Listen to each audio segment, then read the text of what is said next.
going on, everybody? It's your boy, Derek Lonzo Star Island, CEO and founder of Concrete Comics, writer and creator of the legendary Acolyte, Zoriel, Liberty Knights, a few other titles, man. You know what I mean? I don't want to, I don't got to, stun them a little bit, but I'm here today for a special Concrete Approved. Actually, Concrete Approved is back, and this is going to be the first episode. So shout out to my boy. He been on my ass about this, John, making sure that he sets off season 2 of Concrete Approved.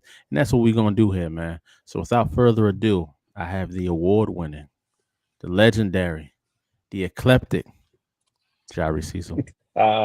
I need some theme music to go along with that one, man. Hey, man, what we doing out here, man? Hey, man, we had to tap in real quick, man. You know what I'm saying? This has been a long time coming. Oh, yeah. This has been much needed. A lot's happened since your introduction into the Concrete Comics universe as a writer and creator. And just you just getting on the scene in general, man. How many cons? How many cons in the past 2 years has it been, man? Man, it had to be what we got 6 under our belt this year alone. So I'm gonna put it at like at least 12 cons in the past 2 years. Bro, it feel like forever. Like it literally feels like we've been on tour for like years. Yeah. I'm not gonna lie. Yeah. Because we've been everywhere. We've been everywhere, man. Yeah, it's been a year. It's been a year. It's been a good one though. I mean, so that's the blessing in all of it. Every stop that we went to, something greater came out of it. Every You know what I time. mean? So Every that's time, man. just got to keep that train rolling. And yeah. Yeah, no, I definitely dig that, man. And the dope thing is that since we last talked, like live, so much has happened in between. Mhm. And but I don't think people really got a chance to get to know who you are, though. You know what I'm saying? And know who the man is behind Deja Vu and the writer and creator, the thought process behind that, man. And now you popping out with a whole new character as well. That's already 3 issues in. So it's like there's such a story behind you that people don't realize and don't know, that I think it's glorious that we finally get to do this. You know what I'm saying? Oh yeah. Oh yeah. So So we're yeah, just I gonna mean get that's started, what man. it is, man. Oh yeah, no, for sure. So we're just gonna get started, man. I got some questions for you, man, and you better answer them thoroughly. I'm saying this is gonna get you indicted if there's anything not correct and true on here. The fact checks are gonna pull up and they're gonna be like, "Yo, that nigga ain't do that. Oh, He's DJ doing that." Vlad over here, man. What you doing, So where were you when it's like man? nah, so yeah, man. So let's get it cracking. First and foremost, man, what is your origin story, bro? Where are you Oh from? man. Why do you do what you do? And how do we get here, man? Well, I think most people who have followed along even a little bit know I'm from Chicago. Grew up on the west side of Chicago, West side. and that's where it is, man. I've been in Chicago my whole life, so a lot of that gets baked into what I do and why I do what I do. Uh, like growing up, I was a bit, we were big into movies and everything like that. I actually was able to write, act, direct a little bit in a short film for PBS back in the day. So we were working with After School Matters and stuff like that. So we were able to get some of our own creations out there. I remember I was in high school, I was walking around the hallways, and this girl was like, "Yo, I saw you on TV last night." I'm like, "No, you didn't. What are you talking about?" And then she gets to breaking down the whole story. I was like, "Oh shit, she did see she did see it on TV." So just feeling that feeling way back then was like, okay, I want to keep creating. I always had that creator's mindset. I always felt like I had a story to tell. Um, and that's where most of it was birthed from. But how we got into comics was my uncle was the one who really introduced me to comics back in the day. So that was Mhm. always kind of like the baseline for my storytelling, right? Like the superhero genre, whether it be X-Men or Power Rangers or VR Troopers or whatever, right? Like that was Classic. that was that was that was what I was that was what I was all about then. So it's funny that you mentioned the con circuit, right? All these cons we go to, and we see Zach at every single con we go Shout out to that boy Zach, man. Shout out to Zach. So I mean, just saying, like the original Black Ranger, because like for us, like in our age group, like he was really like one of the first Black superheroes we ever laid eyes on, Who right? was cool, who was dancing, breaking, Mhm. never jeopardized the culture. You know what I mean? Yeah, well, I don't know about them haircuts. Them linings was they was doing my boy dirty on the linings, but Yeah, aside they from the was. linings, like yeah, so like bringing it all full circle now, like seeing him in person, doing what he does, and connecting with the fans and everything like that. He was at the very first con we ever did, Hmm. um, and he's been at. We just saw him last weekend, right? Like, Last so we've weekend, been. probably gonna see him next weekend. Probably gonna probably gonna see the next one after that, man. So just seeing that full circle has been pretty dope, a pretty dope experience. But yeah, just always wanting to see ourselves in the art, and Hmm. let my kids know that they can, that they can be heroes to somebody, and they can inspire people to do, more than what's thought to be humanly possible and things like that. So that's what kind of drives me from that front. No, for Uh, sure. but yeah, growing up on the West Side and everything like that, you see things, you experience things, and that kind of shapes who you are, how you are in the world. And it really shines through in like Malcolm. And I was explaining this to somebody at the last con that we were at, just talking about his powers. Everybody asks, how did he get his powers? And like the precognition really comes from like, like when you grow up, you're always keeping your head on a swivel. You're always trying to see, what's going on to your left, right, behind you, whatever the Hmm. case may be. And I just kind of played off of that a little bit when like building his powers out. So like that whole precog when he's stressed out or when he's under pressure, that's really what that stems from. Hmm. It's just people look at it one way, but it just is what it is, right? That's just how you grow up. That's how you perceive the world. It's not necessarily that everything's a threat around you. It's just you Right. just want to Yeah. be, you just gotta stay on your toes, man. You just want to know what's up. It's like an So automatic defensive mechanism that we all just grow up with, man. But you yeah. you you turn that into a superpower, which is kind of fire. You know what I'm saying? It's Yep. kind of dope, and it's what makes you stand out as a creator. Taking something in reality and turn it into something that people can fantasize about. You know what I'm saying? Like, dang, Hmm. I wish I could do that. You know what I'm saying? And Yep. and kind of see what's going to happen. And in a way, we all do. We see outcomes. We don't know which Hmm. one's going to happen, but we're like, yo, Right. it could be a yes, or it could be a no, or it could be a get the hell out. But we don't Yep. know. You But don't I know. know what I'm going to do, and I know how I'm going to react to each one of those if it Yep. happens. You know what I I'm know saying? if you go left, I'm going right. Right. Like that's just how it Exactly. is. But then it also goes to like, growing up in the sports world too, right? Like it's not all doom and gloom. Like I played basketball my entire life, and people who hoop with me know like I'm Hmm. always aggressive. Like I'm gonna give you what you need. But I was never really the best dribbler. Like I was never really the best shooter, but I got what I needed, right? And a lot of Right. that was like I was more of a counterpuncher in that regard too, where it was like, all right, if you lean too far that way, I'm going this way. Like I'm gonna take what you give me. Hmm. But it was always just, anticipating the next move. So that's what I kind of breathed to life when I created Deja Vu.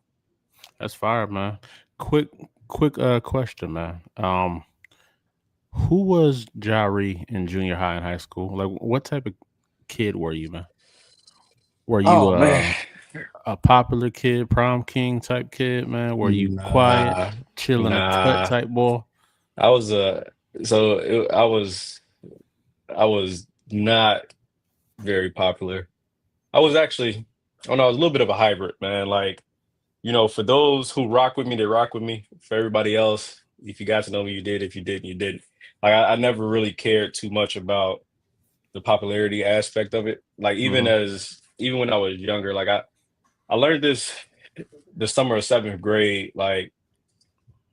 I stopped giving in to peer pressure. Like, none of that moved me. Like coming back from seventh grade. Like I don't know what it was, whatever happened that summer, but that summer like really changed it for me. And ever since then, like I just focused in. Like I became very goal oriented. Like whatever I wanted to do, like that's what I was focused on, and nothing was Yeah. going to knock me off my square. Like That's just Hmm. what it was. So I'm not an extrovert by any stretch of the imagination. Anything that kind of forces me into that box is a little bit of a stressor. But I also know it's a necessary evil, man. It comes along with the territory. Seeing that your favorite person just said he pressured you into joining Concrete, man. Hilarious, It's hilarious. funny. He says pressured. He actually begged me to join Concrete. Mm. He was like, "Look, I don't know where this is gonna go, man. I think we need you to join the team." He was the first like, "Ugh, we need Wow, something. We need something. We need wow. this." So, you know, A funny pressured, story about begged. Lau. Lau That's was how it goes. definitely gatekeeping Concrete. Lau was keeping everybody out as much as he could. You know what I'm saying? Like Lau was definitely keeping everybody out, trying to keep everybody away from me, so I didn't see him. And Hey, but somehow he said, "Man, you got to check this boy out for my job," and that and that was it. was it, man. That was That it, was man. it. Now, nah, as funny as this, how everything shook out, man. Lau was always a real one, man. Like that was one of the things that I always gave him props on is uh that gatekeeping is real, right? I mean, we experience It it to this is. to this day, right? Like we Hmm. still got some unread, unresponded to messages, and hey, man, people all they got their choices, right? Hmm. That's not gonna stop us from doing what we need to do, but the gatekeeping is real, and for him to have that that open mindset, open dialogue, especially considering that we both had characters set in Chicago, Right. somewhat street tier, right? Like he easily could have looked at that and been like, oh no, you trying to come kind of into my lane, so to speak. Yeah. But to not have that mindset and say, hey, we could do something bigger and better together, that's really what makes Concrete special. Oh yeah. No, Lau definitely held it down. Lau would have kept it a bean if he thought it was trash for sure. he would he would have definitely he would have definitely kept it a bean. What do you say? I don't gatekeep. I just know real talent. There it See, is, man. there I it hear is, you, man. man. There it I is, hear man. you. Hear, hear you, young talent scout. You know what I'm saying? Yeah, no, I gotta get Lyle up on here too, man. He got a story to tell. You know what I'm saying? Oh But yeah. Hey, that at might be least his official title, man, for Concrete. Talent scout, man. talent scout. Oh We yeah, do need man. one of them, man. Yeah. Flagging cats, saying nah, not saying that. It's saying that. Keep it moving. I'm saying. So, so that leads me to my next question, man. What are your biggest inspirations, bro? At uh just in not just in comics, like in life in general. Like what motivates you to be the person that you are? yeah, I mean a lot of it came from my parents growing up. Um like specifically like with my father, like he had his vices and everything like that, but one thing that he would always tell me is like, yo, I'm doing all this so that you can be better, right? So when he was dealing with whatever he was dealing with, he would always tell me, don't even touch this, don't worry about this, don't you may see me smoke a cigarette or whatever, you don't even need to think about doing that, right? So it was like certain things that you could tell that had a little bit of a hold on him. He would actively tell me, you don't need to get burned by the same stove that I did, right? Like do Hmm. better than this, like so that was always one of my motivating factors. And then when I coupled that with some of my favorite like athletes and stuff like that, that definitely drove me. So Wade, D Wade was always my favorite player growing up. um, since from '03 onward. Like people know to this day, like I'm one of the biggest Miami Heat fans, and it has nothing to do with Bron. I'm not a Bron hater, Dang, but don't do that, but man. but it had nothing to do with him. It was just all about Wade. So Wade even the County. whole, fall down, seven times get up eight, like that was my mindset. From a kid was like, yo, like life knocks you down all the time. Like you don't have to be a product of your environment. You don't have to stay down. Hmm. Anything that you've been faced with it for a reason. Like I Right. tore my ACL a couple times, had to learn how to walk again, like all that type of stuff. It just builds that motivation to say, yeah, ain't nothing stopping me from getting where I'm trying to go. Um, Hey, I ain't gonna hold you, man. You know what? One of the lines that sticks with me more than anything is God don't put you through nothing that you can't handle. yeah, Right. And I yep. firmly believe that. And I don't know whose original quote that is, but whoever quoted that definitely had to be Himothy at that moment. You know what I'm saying? Because I don't know what made what possessed him to spit such a heavy bar. Because it's like when you hear that, you're like, you know what, man, I can do this. Like I can Yeah, get through it. Like because there's stuff that somebody else may be going through that I couldn't handle. You know what I'm saying? yeah, yep, And when you look at what other people are going through, you're like, man, I couldn't handle that. You know what I'm saying? yeah. I couldn't do that. And you know, you know what I'm And then saying? on and then on the flip side of that, the stuff that you're going through, like those shoes are made for you. So it's like you got to walk in them. I remember, I had somebody that worked for me one time, and she told me like, everything always you always seem so cool, like nothing gets you too high, too low, or anything like that. And I was expressing to her like, yo, that's how we gotta be, right? Like we gotta, kind of let things roll off. But she Hmm. said something that stuck with me and stuck with me for well over 10 years at this point. She was like, sometimes you gotta let people see you sweat. So that way they understand that everything ain't gonna be all sunshine and roses. Like to be where you are at, whatever point I was in my life, she's like, sometimes you gotta show off the hard work too and let people know that they have to go through something because that's going to be their inspiration. Much like with the Wade thing, right? Like you saw his injuries, you saw, Yeah, him tear up his shoulder, everything like that, and then you see him come back and do what he did in the Olympics. So it's stuff like that that sometimes people do need to see the grit and grind and the sweat that goes into it. That's a little I don't zesty, sweat that my glisten. boy. The That's a little next zesty, my the boy. next title of Watchmen #3, man. I don't sweat, I glisten. There it is. so Title uh title for Watchmen 3 right there. So yeah, so that's what it is, man. And then one of my biggest inspirations to actually like get back into the creative space because I had done it for a while. I had done some film projects, you know, uh, the YouTube series and things like that, and then I kind of stepped away from all of that. But the Chadwick Boseman situation definitely like hit home, right? Um, Yeah. Black Panther swept the nation, not the nation, the whole world, right? So when you see all of that inspiration that he gave to all of us. And then when they made the decision to not recast him, I was like, hey man, we can't let all of that inspiration go to waste. So, I'm like, we got to do something. Whatever your contribution is to the world, like that's what he gave to us through all of his struggles and everything like that. Hmm. And I felt like we owed it to everybody else to just keep that rolling. Nah, bro, that makes a lot of sense, man. Some glorious inspiration right there, man. It's a lot of real life, a lot of inspiration that you got to watch from Wade to Chadwick, and just some glorious and great people, man, for sure. Yep. It's definitely seeing what Wade did go through a lot. Wade went through a lot. I wasn't the biggest Wade watcher. I was a fan though, but Hmm. I was I'm more of a football guy, but I definitely was a fan of Wade and that Miami Heat version of him with Shaq. He was diabolical. That version was diabolical. You know what I'm saying? And then Insane.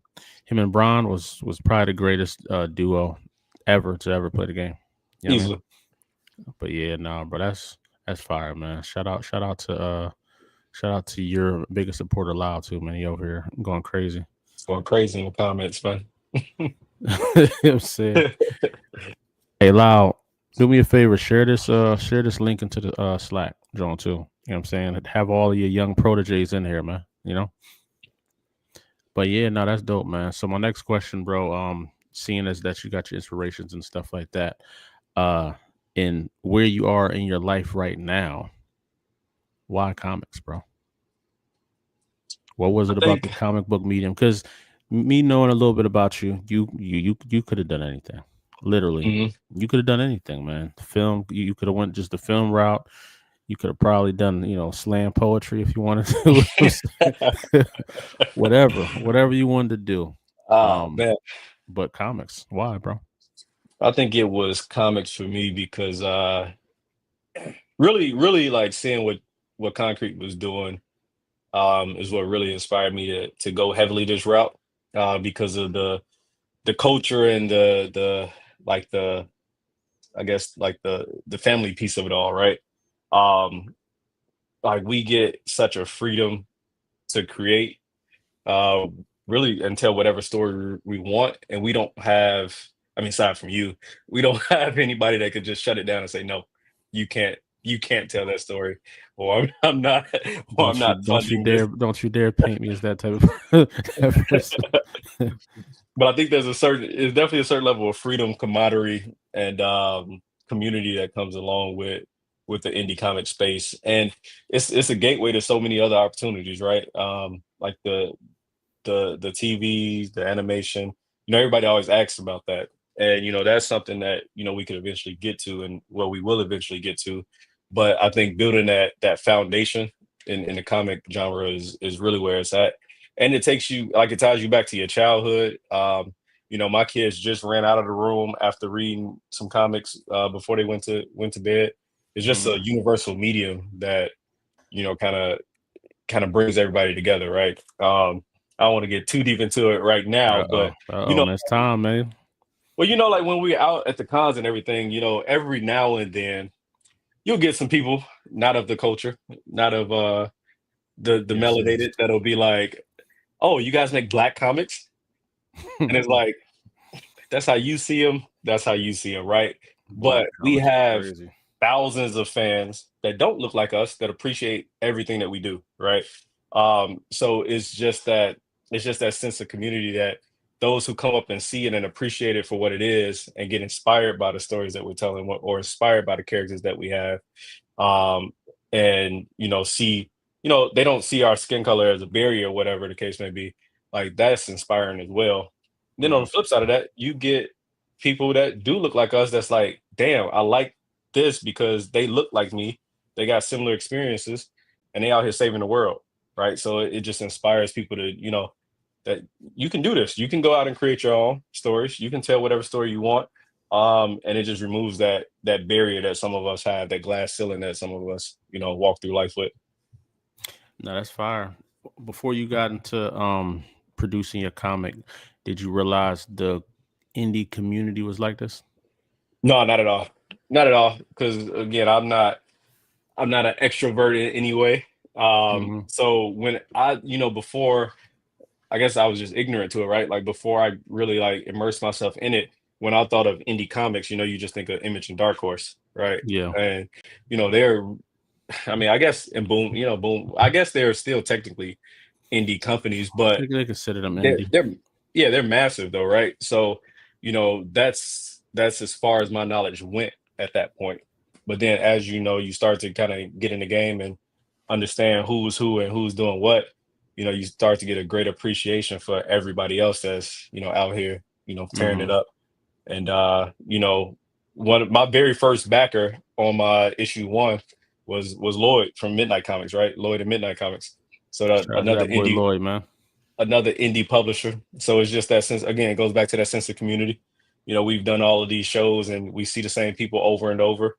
And you share those similar experiences and things like that. So, I think it's amazing what's being built. I know we still got a long way to go. We still got some gatekeeping going on and everything like that, but Yeah, it is what it it'll is, happen. man. We just gonna, you keep the gate locked, you're gonna come through the window. It is what it is. How'd you what was the feeling of your first sale at a Comic Con? Oh man, that was dope. Like being, having, like I've done like film premieres and things like that. So it kind of like reignited that feeling. I remember going back to the days when we did our first theater release, and you had everybody kind of cheering at the end of it and everything like that. And and that first sale at the con, I was actually with Lyle, ironically enough. Yeah, yeah, we was At Blur at, Bash? at Blur Bash. At Blur Bash, that was the first con that we did together. And it was just dope feeling because somebody, walked up, they looked at it, they was like, yo, I rock with this. Like I like the way that this looks. Um, I want to know more about it. So just seeing that general interest, um, it gives you a good feeling. And there's nothing like it, right? Like every con we go Nothing to, like it. we meet before they cut the tape, before they let everybody in, and we like, all right, let's get this first sale off. It's not Yeah. about the sale, it's not about the profit, it's not about the money. It's about seeing that person genuinely interested in what you're doing, It was Yeah. like, I want to invest in, like, I want to walk away with this. I want to take this home and show it to my friends or whatever the case may be. So it's nothing like that first sale at any kind. Oh yeah, no, for sure. It's nothing like those sales that just happen without words being said. Like somebody just walk up and just be like, "Yo, I want that. How much Hmm. is that?" They take it and they just leave, right? But Yep. I do appreciate those tough sales. You know those ones I'm talking about, where Oh the yeah. boy like, I ain't really into this like that. You know, what I mean, you know what? Tell me about the story, and then you get Yep. to talking to him about it. Then he like, hold on, man, this don't sound kind of dope. So wait, Oh yeah. you wrote this? Yeah, I wrote it. So this is all y'all stuff. Yes, this is our stuff. We made it. We created it. We Yep. whatever. For real? Oh yeah, I gotta support that. I gotta support that. And so it's Yeah. like when you see people's wheels turning, because I sometimes I think when they look at our table, they think we're like just salesmen for like another company or something like that. Right. You know what Yeah. I'm saying? And then they'd be Yeah. like, wait a minute, y'all made this? Yeah, Yeah. it's us. Yeah. I mean, just last week in Miami, right? I could think of at least three people where, we spoke to them as they were walking by. And then once we said, all original comics written and created by us, they stopped, did the little pivot, was like, wait, y'all wrote these? Like, yeah, Mm-hmm. come It's on over, us. check them out. Because it's rare to see people that look like us behind them tables selling comic books. So they're Right. like, man, I ain't trying to get hustled. Man, these boys is gonna hustle me. These old ass comic books they got off a trailer somewhere. so but now, yeah, no, but it's an amazing feeling, man. It's an amazing feeling, bro. You know what? Last question on this topic. What did it feel like the first time you got your first Deja Vu art done? Oh man, the very first one, like I still got, I actually got a printout of the inks on the very first pages. It was actually page 10 and 11 of Mm-hmm. issue one. Because as you know, I got to create a chaotic creation process. So my first Yes, I know. page was not page one of anything. First It page was, drawn was page 18. but when I first got it, it was like, to me, it was like, okay, like this is, I can do this, right? Like this is gonna be real. Like I can see it. I feel it. Like this is where I wanted to go. Mhm. And, this it's been a 3-year journey up to this point, and yeah, that was a special moment for sure. Yeah, yo, loud, funny as hell. I like cons before everyone comes what do you say? Everything out of order. Yep, that boy was out of order. I was hitting loud up like, yo, man, is he dead ass, man? I was like, yeah, he did ass. Look, I man, was like, hey yo, man, is he serious, man?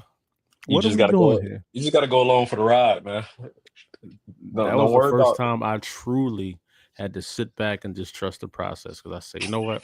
Let me just see what's gonna happen, man. Let me just see what's gonna happen. Because what's the worst that gonna happen? You know what I mean? So I just like let me. I said let me finish focus. Let me focus on Lyle and his book because I think Lyle's book was like out at the moment. I was Yeah, like, let me just it's focus on Lyle, keep pushing them, pushing them, and I'll I'll check on Ji'reh periodically, see what's going on. And that was it. that was the killer, man. I mean, it was really all your fault because I mean, Here you we go. you you checked in every 2 months. I'm like, hey man, I got 6 more pages. What you trying to do? 2 months later, I got 14 more pages. What we doing? So a Well, couple pages you definitely did made the work a cutting lot room for. faster. You did work a lot faster than a lot of people, though. So that's why I was those gaps. Because sometimes people hit me up and I won't hear from them for a year, and they be like, "Yeah, I got 5 pages done." I'm like, oh, all right, I'm saying, that's dope. I'm saying. So I didn't know what to expect at all. I had Yeah. no clue what to expect. I was just like, Lyle's vouching for him, so let me keep the door open. You know what I'm saying? And that's it. That's all I knew. But no, it was definitely a dope experience. Even just the process of your first book. You being willing to even listen to me Yeah. with some of the things that I had mentioned. You know what I'm saying? And Yep. because that's what a team does, right? Yeah. We don't, you know. Because a lot of people don't know that, like issue zero, that was done after issue one was already packaged, ready to go. And then talking with you and everything, that's when we decided to go back due to issue zero. and drop that as a free read, everything like that. So Mm-hmm. that was that was definitely the right move. Just to keep people invested in the story. I had Yeah. people ask me what's in that trailer before my first issue ever What's dropped. in that trailer, man? What's But in there? Who on that net, man? And it's crazy how y'all tied it back in the crossover. A little, yeah, you know what I mean? That's fire. That right there is chef kiss right there. I'm a big fan of the. I got to go back to make sure that. yeah, Oh, that's what happened. Oh, you know what I mean? Blows a mind. So nice. nah, bro. Fire process, man. I understand why you chose comics. So I got my next question for you, man. How do you overcome setbacks as a creator? As a creator, well, I think as a creator is just like anything else in my life where I don't really view them as setbacks for real. Like I try to find a lesson in everything. So no matter what's happening, if anything goes wrong, it's just more tools in the toolbox for me, right? Like I got a whole bag of contingencies no matter what happens, and it's all lessons learned. So setbacks as a creator, I usually just power through them, man. Like I always got something else in the tuck because we're dealing with people all around the world, right? So Yeah, something can happen. So how do you pivot? How do you network to the point where you know you got somebody on standby if need be, or yeah. how much can you do yourself, right? So as like I took to lettering. I did some of that on my own. You was definitely Um, out here lettering for sure. you know some of the design details and things like that you learn to do yourself. um so when it comes to a setback, it's really just about making sure that you build realistic plans. And you and I are going through a lot of this right now, where like I look at everything as a project. So all of my project plans are in place. You always have contingencies. You always have leeway. You always account for waste. Like I said before, some of my issue one pages didn't make it just because they didn't fit the continuity of the issue, or it didn't quite fit the story I wanted to tell. So you just account for these things early on, and it's much like Deja Vu. You always got something up your sleeve. You always know Yeah.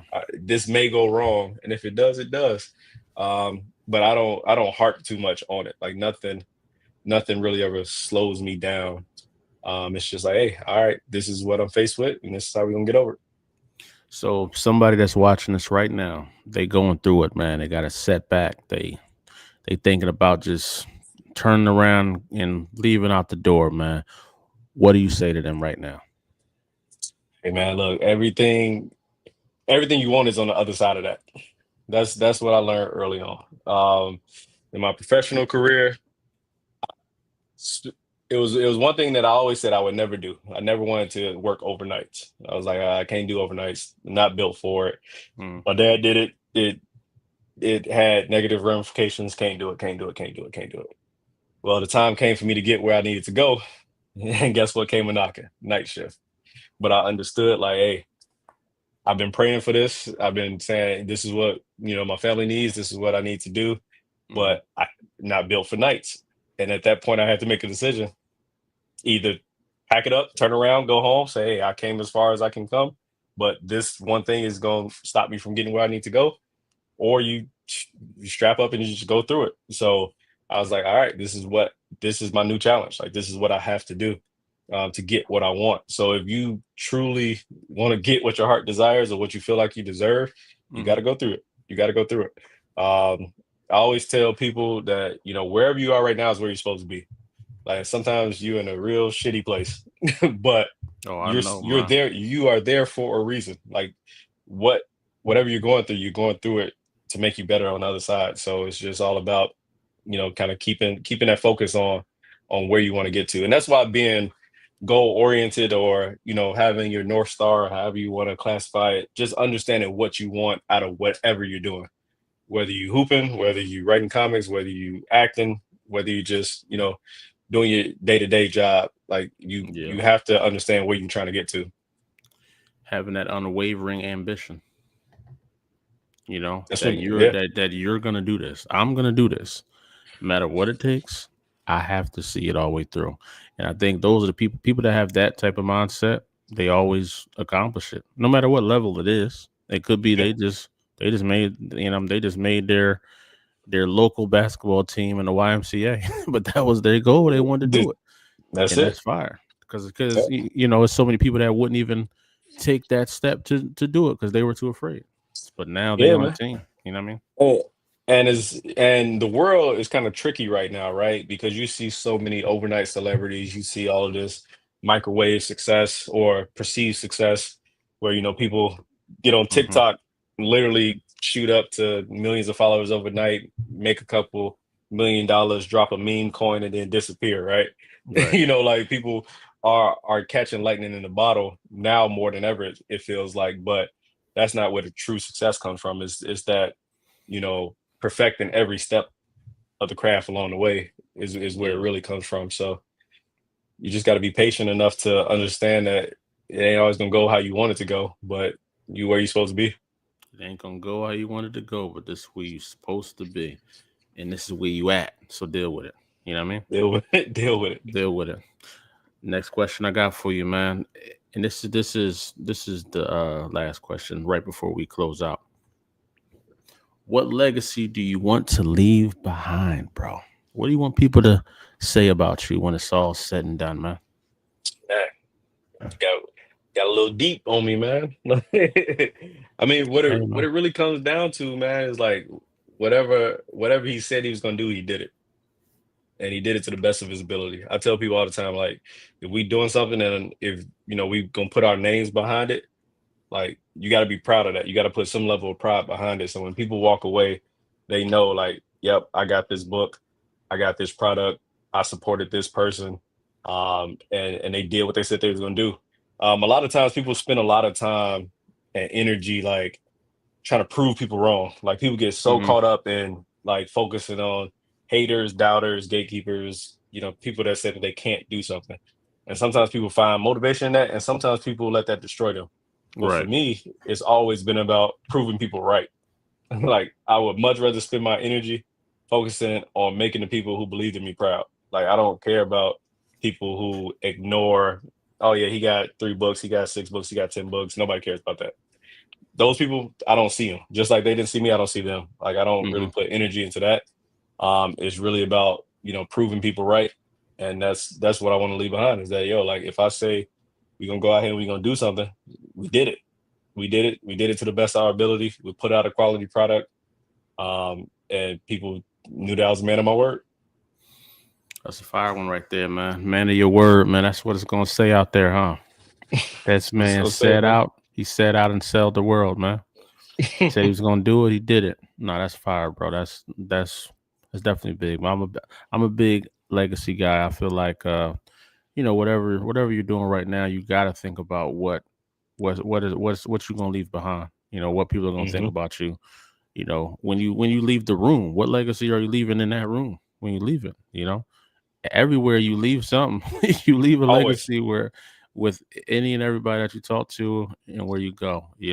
Yeah, man. And that's really where your integrity like takes over, man. Like you gotta be who you are when the lights are on and when they're off.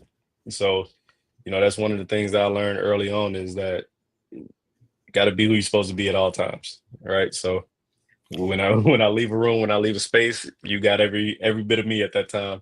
And it ain't gonna change when I walk away. I can say Mr. Cecil here is a man of who we say he is, man. The way he talking right now, y'all, it's exactly him all the time. I don't care if we playing hell divers, we at a con, we shooting around looking old as hell at his gym. I'm saying, I don't care what it is. This is his mindset, this motivation, this is how he rock, and this is why I rock with him, man. You know what I'm saying? You gotta keep you got to keep generals around you, man. You know what I mean? We all generals, but you got to keep people that's going to sharpen that iron. You know what I mean? Hmm. Iron sharpen iron. There's things I've learned from you, things I learned from Lyle, things I learned from everybody. You know what I mean? And I hope people learn stuff from me, at the same Yeah. time. I hope I bring value to whoever I'm with, you know? And I think that's really where I am in my life is just making sure any and everybody that's around me is adding some type of value to my life, and I'm Yep. doing the same to theirs. You know what I'm saying? And if they not, we gotta adjust some things. We gotta figure this out because what are we doing? You know what I mean? What are we doing? At the end of the day, right before we go into this top three segment, man. I know you have some books dropping, man. Real quick, man. Give me this pitch on this Kickstarter that we about to embark in. Yeah, man. So Kickstarter kicks off this Saturday. Well, I don't know when you're gonna air this, but Saturday, July 26th is when the Kickstarter goes live. You could kind of see it behind me a little bit. But yeah, I mean we dropping the Oh see, I was yeah. almost said something, but Hey, listen, it's all I good. I you told know you I'm off I the you clock, know man. I'm off the I, clock, man. I don't know how Come safe this space is, but on. we drop we dropping a lot of books, man. So you got Deja Vu issues 1 through 6. Plus you got the crossover with Deja Vu and the Watchmen. You know, primarily written by myself. Lau helped a little bit. But you got that joint in there as well. Then you got this brand new title, Imani. So you got Imani issues 1 through 3, which is her entire first volume as well. So um Imani has definitely been a fan favorite on the convention circuit, number one seller and things like that. It's I think it's a great story. Our editor thinks it's a great story. We have many reviews from people who Hmm. picked it up on the con circuit about how they enjoyed the story. And a lot of the inspiration from this came from, things in my personal life as well. The characters, got a little bit of my sister's stories built into that. A little bit of my aunts. So a little bit of, all of the women in my life and things like that. Um, is kind of baked into this story a little bit. So I'm definitely proud of how that came out. It was my first time kind of like taking everything I learned from the first 3 issues of Deja Vu and then putting it into a brand new cohesive story. Hmm. So I love the way one rolls into two, two rolls into three. And then you get a little special something, something. So this image behind me, that's actually my issue 4 cover for Deja Vu. And she steps into his world a little bit as well. So, you get a little bit of a crossover in issue 4 Deja Vu as well. So it's a lot to Fine. chew on, it's a lot to pick up, 10 books in total. So definitely planning for it to be one of the largest campaigns out there. And it's Oh all yeah. it's all it's all by one creator. It's also my birthday this Saturday. So, And you it's your know, birthday, man. yeah, man. So, if any of y'all out there never got me a gift, it's a good time to Purchase it's a good that book, time to man. show up, man. Support the dream. You know what I mean? Support the Show up. dream on his birthday, man. Join the team and support the dream. You know what I mean? Join the team. 20K is the goal this weekend, man. 20K is the minimum this weekend. You know what I'm saying, man? We need that by Monday morning. By 20K. Monday, man. 20K, man. 20K or somebody ain't making it home that night. You know what I'm saying? I don't know who it's gonna be. I'm gonna just pick a straw out of a damn hat, man. You know what I mean? Yeah, follower number. So, it But is what hey, it is. man, it is what it is, man. One way or another, man. Y'all want these No, shows or not? no, that's fire though, man. I've been able to witness the love that Imani has been getting and Deja Vu has been getting. You're an award-winning creator now, nominated for several awards. Yep, You're yep. nominated right now too, right? Yeah. So issue 3 of Deja Vu was nominated for best cover Best art. cover. Shout out to the best cover. So That's fire, bro. yeah, And and that's that's that's another, dope too. that's another thing with Deja Vu too, man. Like issues 4, 5, and 6. Issue 5 is by far my favorite issue of Deja Vu. Um, and we see at the cons a lot too that a lot of people don't get past issue 1 right away. Yeah. Because how we operate and everything like that. But I know a lot of people picked up issues 1, 2, and 3. So we got a lot more in store for 4, 5, and 6. Hmm. Four was my favorite until I wrote 5, and then once I wrote 5, you just get a lot of emotion that you don't get in the first 3 issues of Deja Vu because he's trying to figure out what the hell's going on, right? Hmm. Um, and then you start to kind of see his personality get unlocked. You start to see his motivations. You start to see his grief. Like that's one of the like underlying themes of Deja Vu as a Yeah. whole is that how do you deal with grief? How do you process it? How do you deal with loss when the world around you is moving as fast as it is for him? So Hmm. you kind of get a bit of those story beats in 4, 5, and 6 for sure to close out the arc. That's fire, man. I do I do got a question, man. It sparked as you were talking. Out of your 6 issues of Deja Vu, and even including Monty in there as well, at what point in your writing career did you feel like your pen was just like, okay, I'm here now? You know what I'm saying? Like where it was a shift in your mind processing how you were gonna write your story, and then it just started flowing like water. Issue 3 for Deja Vu is what did it for me. Issue 1, I love the story that was told in issue 1. I think it sets the right tone and introduces you to the world and everything like that. But I wrote that very much like you would write a screenplay, and Hmm. I think it worked for what I needed it to work with. And then as I transitioned to 2, I was trying to ride the momentum for 1 and everything like that. But once I got to 3 is when I really felt like I told exactly the story I wanted to tell. And then when I got to issue 4, got that feeling again. And then, as I was reflecting on the year that I had in my personal life, that's what motivated me to write 5 the way I did. Hmm. So yeah, issue 3 was definitely the turning point. It was definitely a Yeah, turning point for me. yeah, because I feel the comfortableness in your writing, even with Imani. It's just more like you're just set and like this is how I'm flowing this joint. Like Hmm. I'm not thinking too much. I'm just this is the story I'm telling. I think in the beginning we were thinking too much. We were like, yo, what how do I want to set it up and this and that. But I think I had like what I had like 29, 30 pages on my first issue. I was wilding. I Yeah, was yeah. wilding out. You know what I mean? Like at least 6 of them pages could get cut for sure. You know what I'm Yeah, saying? oh yeah, At 100%. least. 100%. And I think that's the cool part about comics, especially for those who do it right and put, the right amount of craft into it where um I want to write every issue like it's my last. Like, if somebody walks away from the table with a issue 5, like I want them to read that and be like, "Oh yeah, he put everything he had into this joint." And now I need to figure out what happened in 6, 4, et Hmm. cetera, et cetera.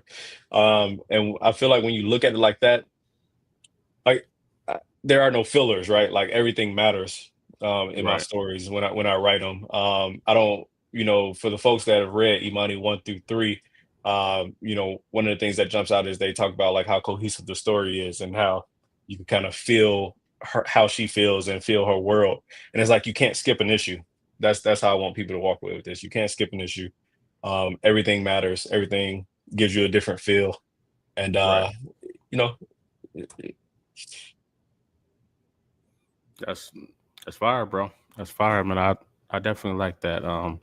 For all the writers, the up and coming writers, old writers, whatever, man. That's listening, bro. Find your groove. You ain't gonna get it the first time, but you gonna it's just gonna hit you. You're gonna be writing, and you're gonna be like, oh, I got this now. You know what I'm saying? I'm yeah. comfortable. I'm comfortable in my creations now, and I can just flow. For me now, when I'm writing anything, it's just flow. I don't even I did, Yeah. you know what I mean? It's- I know the character. This is a story. It's yeah. up. And that's the blessing of all these cons too, man. Because I mean, think about it. I mean, I don't know if I should say this or not, but like I'll say it anyway. Like Imani, right? She was birthed in the weekend, right? We sitting at Philly Fan Expo, and we like, yo, I got this story I want to tell. Like, yo, let's do this. And I bounced a couple things off of you, bounced a couple things off Jamil, and on a plane ride home, her first issue was written, right? Hmm. So, and that's not to say you rush the process or anything like that, but just like being in the atmosphere with other creators and Yeah. understanding how the world is shaping out, and then having that groove that you know what I mean, like being in your Yeah. bag a little bit from a writing standpoint, it makes everything so much easier because now I'm spending the whole weekend and I can see it. Like I'm seeing it the whole weekend. I'm there. I'm seeing how Yep. our story plays out, and then I got my plane ride home, and I'm like, all right, let's put the pen to paper, Let's get the get the art cooking. team secured, and yeah, we rolling from there. I think I saw the lights flicker above your head when we was in Chicago and you was looking at people's reaction to Zoriel. Yeah. And you was like, oh, this nigga got 2 projects, huh? And they different. And they both different, huh? Okay, Yeah, they like that, huh? yeah. And the seamless flow, because a lot of people they don't get to see. Zoriel and Imani are very similar because I dropped her straight on the con circuit first. I didn't put Hmm. her out. I just let the people see her, and you see it just easy come and go. People win it, boom. Like, what I mean, I need that Zoriel. They kept it Yep, moving. So with the way you dropped the Imani was the exact same way, and it's the exact same reaction. People yep, see it. Oh, that's dope. Let me get that. You know what yep, I mean? And it is what it is. And I think that's when you know that you just in your groove creatively, just rocking out, bro. Just rocking yeah. out. So I'm definitely proud of you, man. Proud of everything that you've done and you've been able to do in these 3 years. A lot of the announcements we can't even say yet, but they're about to they're about to drop too.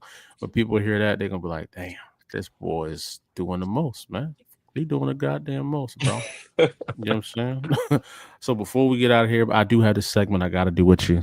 I gotta see I gotta see where you at, man. One of my favorite segments is called Top Three, man. Okay. I'm just gonna ask you. You're gonna have like 1 minute to answer these questions and let me know what your top three is. I have three top threes for you, and we're gonna start that segment right now, man. So your first draw, top three action stars from the '90s. Action stars from the 90s. Well, Will Smith got to be up there.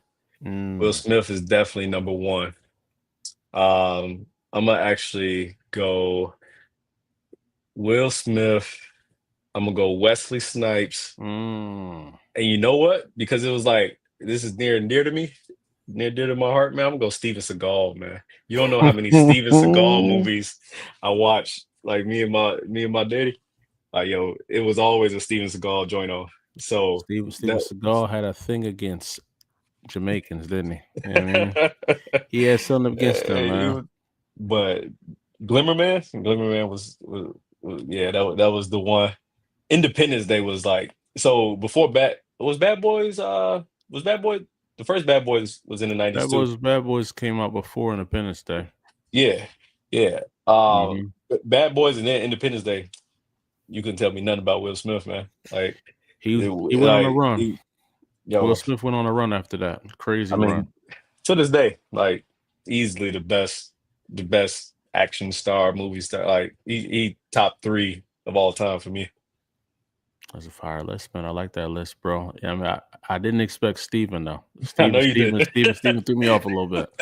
But yeah, I mean, I'm here for it. Steven has some I know you bangers did. for sure.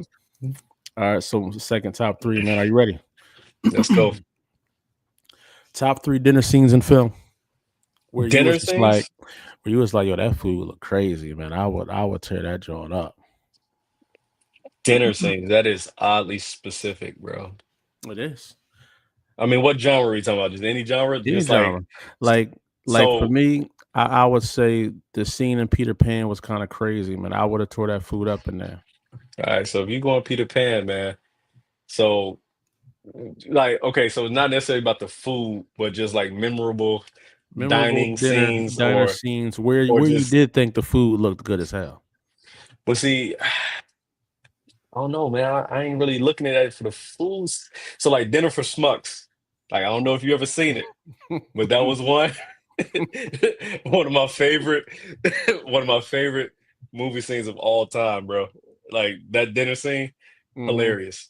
Hilarious. It wasn't so much for the food, but it's definitely one of the top dinner scenes in my film catalog for sure. Um Let me think, man. What else we got? What else we got? So you got one. I got Um, one. Dinner scene is a crazy ass question to ask. Do you know what time it is over here? Um, it is crazy, but it make you think uh, though, because it's been a lot, man.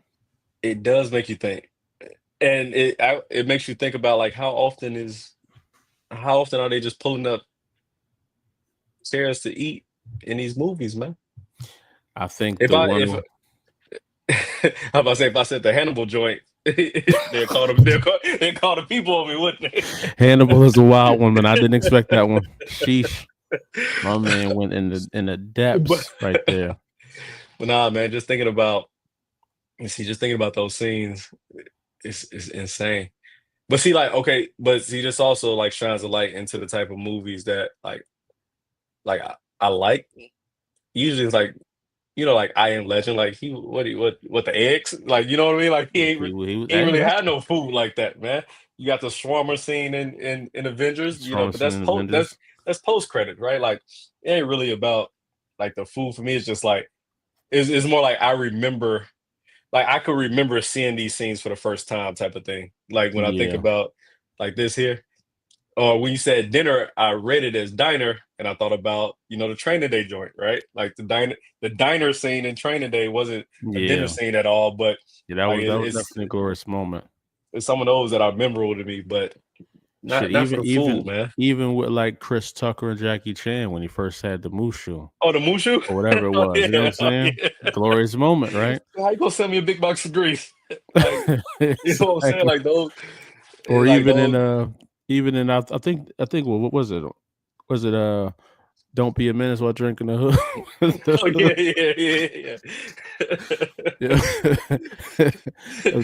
Man, It's some scenes, man. It's some yeah, scenes man. that have you like, yo, that's hilarious, man.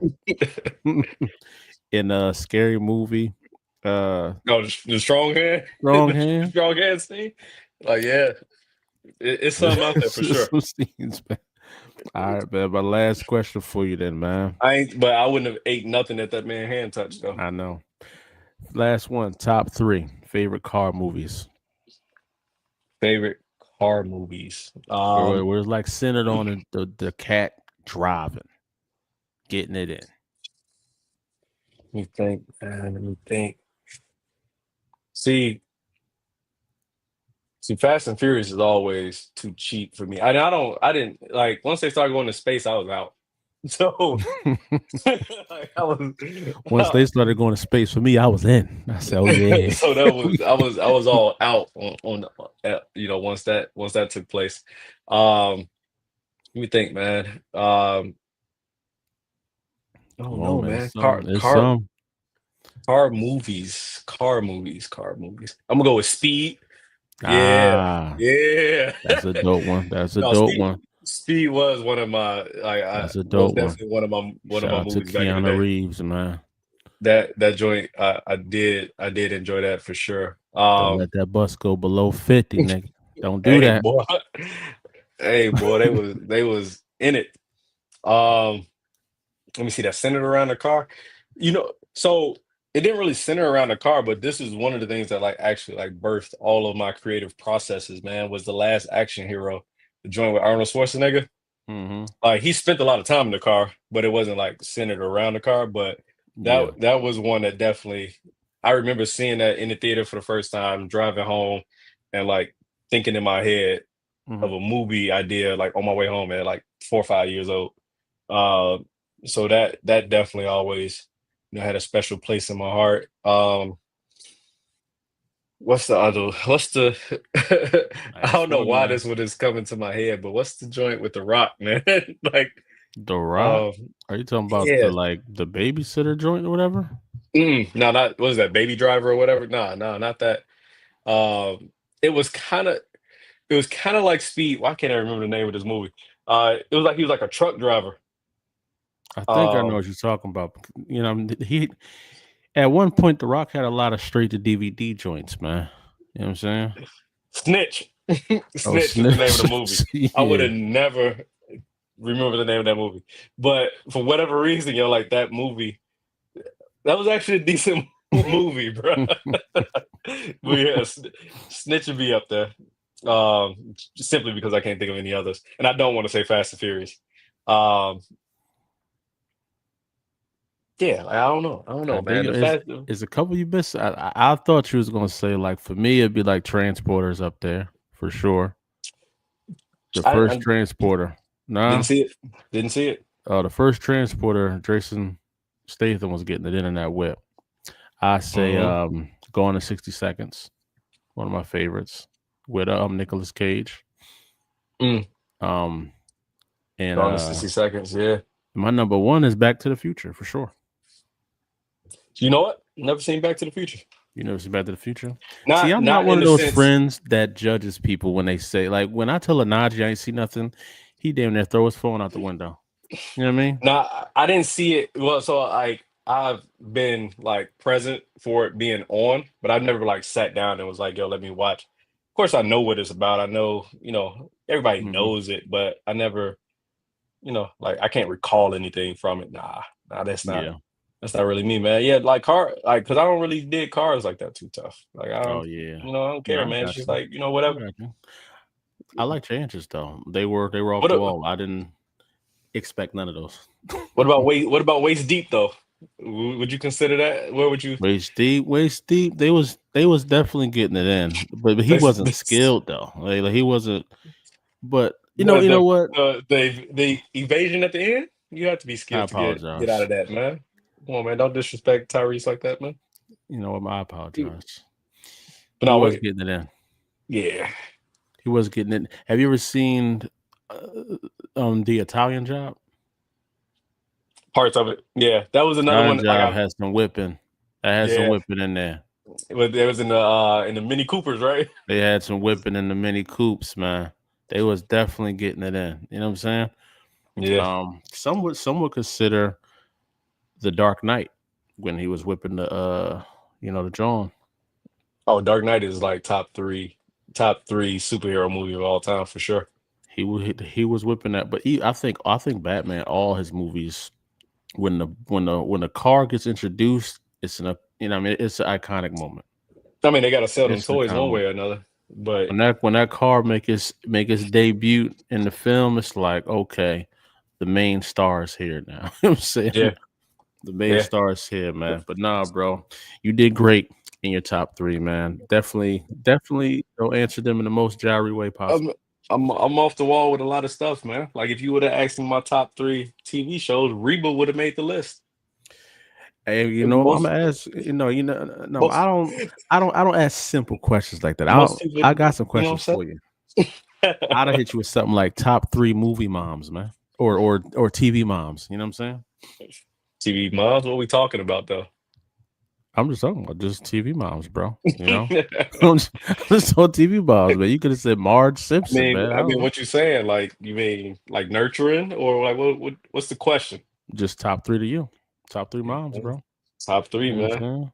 saying? Yes, You sir. know? Hey, Jay from My Wife and Kids would be up there. You know, Okay.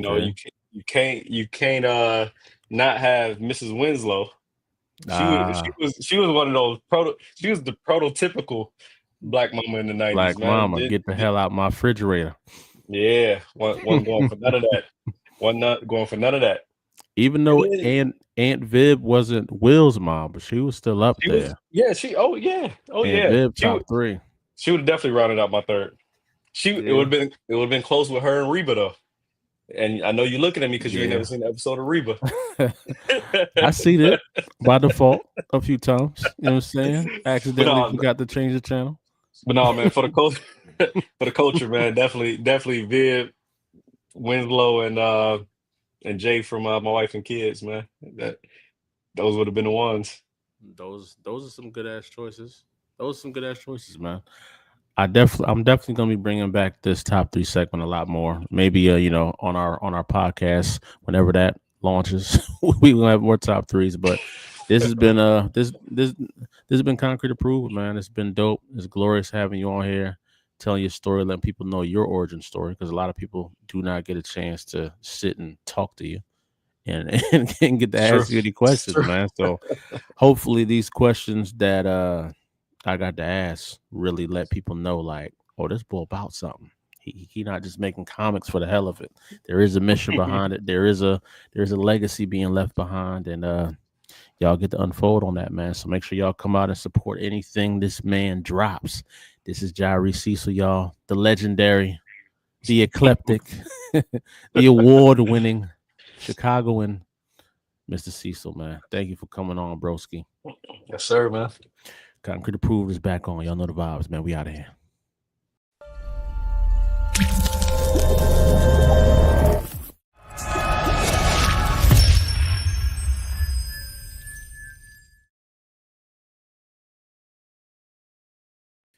And there we